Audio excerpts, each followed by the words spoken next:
नमस्कार दोस्तों, स्वागत है आपका आज की इस वीडियो में। एसएससी जीडी की न्यू भर्ती बहुत ही जल्द आने वाली है, नवंबर महीने में ही आ जाएगी, आपको देखने को मिल जाएगी एसएससी जीडी की न्यू वैकेंसी। ठीक है, आज की इस वीडियो में का टॉपिक है कि आपको आवेदन करने से पहले-पहले जो डॉक्यूमेंट की लिस्ट मैं आपको बताने वाला हूँ, ये डॉक्यूमेंट आप ज़रूर बनवा लेना। अदरवाइज़ दोस्तों आपको ऑनलाइन आवेदन के टाइम भी दिक्कत होगी और जब आपका सारा सिलेक्शन कंप्लीट हो जाएगा, जब आप फिजिकल को जाओगे, मेडिकल को जाओगे, डॉक्यूमेंट वेरिफिकेशन को जाओगे, एग्ज़ाम को जाओगे, वहाँ पे भी जब आपसे डॉक्यूमेंट माँगे जाएँगे तो वहाँ पे भी आपको बहुत दिक्कतों का सामना करना पड़ेगा। कई बार तो भर्ती से भी बाहर कर दिया जाता है डॉक्यूमेंट की वजह से। और ये उम्मीद मत लगा लेना कि भाई डॉक्यूमेंट की वजह से अगर कुछ टाइम मिल जाएगा या हमें कुछ छूट दे दी जाएगी कि डॉक्यूमेंट बनाने के लिए। तो भाई ऐसी उम्मीद बिल्कुल मत रखना। आवेदन से पहले अपने-अपने डॉक्यूमेंट बना लो जिनकी लिस्ट मैं आपको अभी देने वाला हूँ। वीडियो मोस्ट इम्पोर्टेंट है, आपकी पूरी ज़िंदगी इस वीडियो को देखने के बाद संवर जा सकती है, ठीक है? आपकी ज़िंदगी का सवाल है, इसलिए भाई इस वीडियो को ऐसे हल्के में मत लेना, वीडियो मोस्ट इम्पोर्टेंट है। चलिए वीडियो शुरू करते हैं। देखिए दोस्तों, कोई भी सरकारी काम करने के लिए हमसे जो डॉक्यूमेंट माँगा जाता है वो है आधार कार्ड।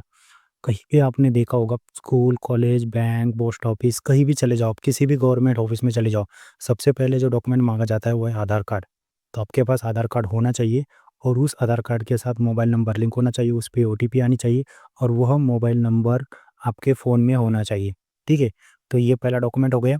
और इसके रिगार्डिंग जो ओटीपी वगैरह की प्रॉब्लम है, वो जब हम एसएससी जीडी का फॉर्म भरते हैं तब हमारी ओटीपी से हम लॉगिन कर पाते हैं, हमारा रिज़ल्ट वगैरह देख पाते हैं या हमारा जो भी है एडमिट कार्ड वगैरह डाउनलोड कर पाते हैं।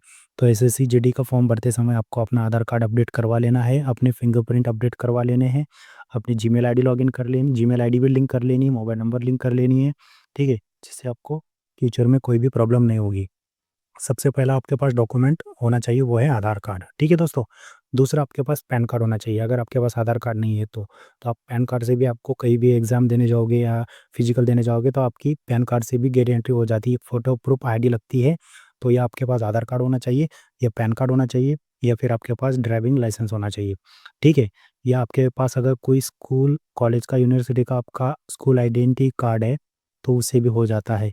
लेकिन मोस्ट इम्पोर्टेंट आपके पास आधार कार्ड होना चाहिए। दूसरा डॉक्यूमेंट है आपकी क्वालिफ़िकेशन, अगर आपने 10वीं पास की है, 12वीं पास की है या उसकी ग्रेजुएशन किया है, पोस्ट ग्रेजुएशन किया है, एमएससी, एमकॉम, बीकॉम जो भी किया है, उनके क्वालिफ़िकेशन के डॉक्यूमेंट आपके पास होने चाहिए। उदाहरण के तौर पे आपके पास 10वीं और 12वीं के मार्कशीट और बोर्ड सर्टिफिकेट होने चाहिए, ठीक है? ये डॉक्यूमेंट आपके पास होने चाहिए, जिससे आप ऑनलाइन आवेदन करते समय अगर आप 10th का देते हो कि मैं 10वीं पास हूँ लिखते हो, तो आपको 10वीं के डॉक्यूमेंट आपसे माँगे जाएँगे। अगर आप 12वीं का लिखते हो तो आपसे 12वीं के डॉक्यूमेंट माँगे जाएँगे। तो वो दोनों माँगते हैं, बोर्ड सर्टिफिकेट भी और मार्कशीट भी, ठीक है? तो ये दोनों ले जाना। दूसरा डॉक्यूमेंट है आपका मूल निवास प्रमाण पत्र, मतलब जिसे डोमिसाइल भी बोला जाता है, ठीक है? तो डोमिसाइल आपको बनवा लेना है, अगर आपके पास पुराना है, तो आप नया भी बनवा सकते हो और अदरवाइज़ पुराना बहुत ही ज़्यादा पुराना है तो नया बनवा लेना। अदरवाइज़ अगर 1 साल 2 साल पुराना है कोई दिक्कत नहीं है, 3 साल 5 साल भी पुराना चल जाता है, लेकिन ज़्यादा पुराना होगा भाई तो बनवा लेना नया, ठीक है? डोमिसाइल मूल निवास प्रमाण पत्र आप बनवा लेना, इसकी भी बहुत ज़्यादा ज़रूरत पड़ती है, ये माँगते ही माँगते हैं। दूसरा आपके पास सेंटर कास्ट सर्टिफिकेट होना चाहिए। अगर आप किसी जाति से बिलॉन्ग करते हो, एससी, एसटी, ओबीसी, ईडब्ल्यूएस वगैरह और जो भी बाकी कैटेगरी है, इनसे बिलॉन्ग करते हो, तो आपके पास सेंटर कास्ट सर्टिफिकेट होना चाहिए। अब बहुत से बंदे ऐसे मानेंगे कि सर हमारे पास तो ऑलरेडी एससी-एसटी का कास्ट सर्टिफिकेट है, तो कोई दिक्कत नहीं है, उससे काम हो जाएगा, ठीक है? लेकिन अगर आप ओबीसी से बिलॉन्ग करते हो, तो ओबीसी कैंडिडेट के लिए एक स्टेट लेवल का भी सर्टिफिकेट निकलता है ओबीसी का और एक सेंटर कास्ट सर्टिफिकेट भी निकलता है, तो वो निकलवा लेना, ठीक है? अब जिनको ज़्यादा इस ओबीसी सर्टिफिकेट के बारे में पता नहीं होगा या इस सेंटर कास्ट सर्टिफिकेट के बारे में पता नहीं होगा, तो मुझे कमेंट में पूछ लेना, मैं आपको इसका पर्सनली रिप्लाई कर दूँगा। लेकिन सेंटर कास्ट सर्टिफिकेट ज़रूर से ज़रूर बनवा लेना भाइयों, ठीक है? दूसरा, आपको आपके जितने भी डॉक्यूमेंट हैं, उन डॉक्यूमेंट की जब आप फ़ोटोकॉपी बनाओगे, तो उनको आपको सेल्फ अटेस्टेड ज़रूर कर लेना है, ठीक है? नीचे आपको छोटा-सा सिग्नेचर कर देना है, सारी ज़ेरॉक्स कॉपी जो आप बनाओगे, फ़ोटोकॉपी बनाओगे, उनके लास्ट छोटे से कोने पे लास्ट में नीचे आपको खुद के सिग्नेचर कर देने हैं और सेल्फ अटेस्टेड लिख देना है, ठीक है? इससे क्या हो जाता है, वो डॉक्यूमेंट सेल्फ अटेस्टेड हो जाते हैं, ठीक? इस टाइप से छोटा-सा सेल्फ अटेस्टेड लिख के आपको अपना साइन कर देना है।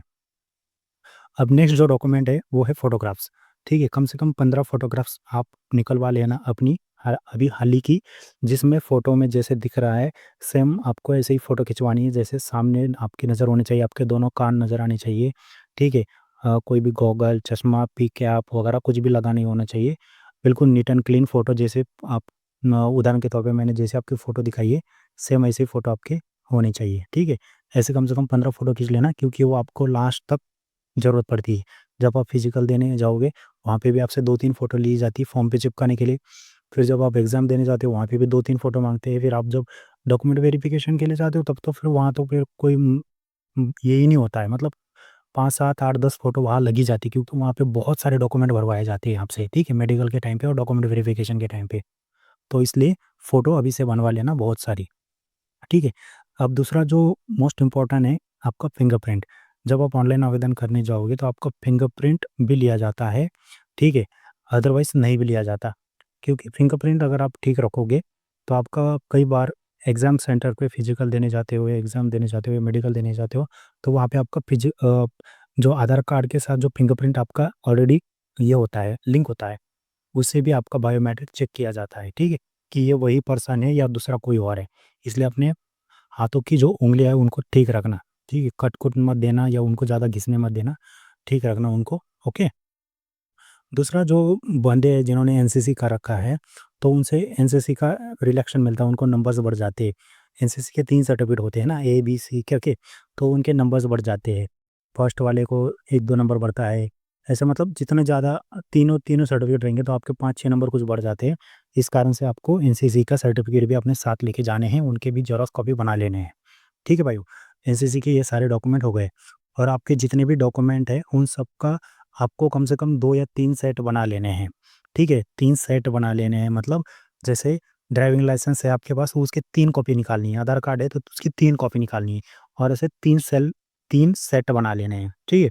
क्योंकि डॉक्यूमेंट के टाइम और फॉर्म भरने के टाइम हर जगह आपको डॉक्यूमेंट की ज़रूरत पड़ती है, कहीं-कहीं जमा भी करने पड़ते हैं और अगर आपके नाम में वगैरह में कोई करेक्शन है, कोई प्रॉब्लम है, स्पेलिंग मिस्टेक है, तो आप उसको ₹100 का स्टैम्प पेपर पे लिखवा सकते हो कि मेरा नाम लिविंग सर्टिफ़िकेट में ये है और मेरा 10th क्लास की बोर्ड सर्टिफ़िकेट में ये है नाम और मेरे डॉक्यूमेंट में ये नाम है।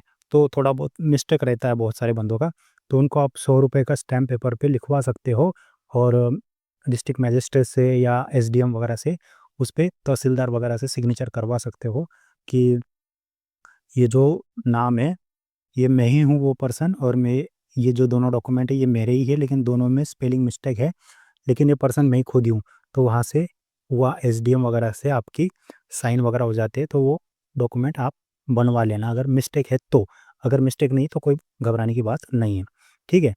तो आज की इस वीडियो में मैंने आपको सारे डॉक्यूमेंट बता दिए कि एसएससी जीडी की न्यू भर्ती जो है वो इसी महीने में आने वाली है नवंबर महीने में और आवेदन से पहले-पहले ये जो मैंने अभी डॉक्यूमेंट आपको बताए ये सारे निकलवा लेना ताकि ऑनलाइन आवेदन करते समय, मेडिकल के समय, डॉक्यूमेंट वेरिफिकेशन के समय, एग्ज़ाम के समय, फिजिकल के समय आपको कोई भी परेशानी ना हो, ठीक है? और मैं अपने चैनल के माध्यम से आपको पूरा गाइड करता रहूँगा। आप बस मुझे सपोर्ट बनाए रखना। कोई सवाल है, सुझाव है, आप मुझे कमेंट में पूछना, मैं आपको 100% रिप्लाई करूँगा। मैं मिलता हूँ आपको नए और फ्रेश वीडियो के साथ, तब तक के लिए धन्यवाद। जय हिंद।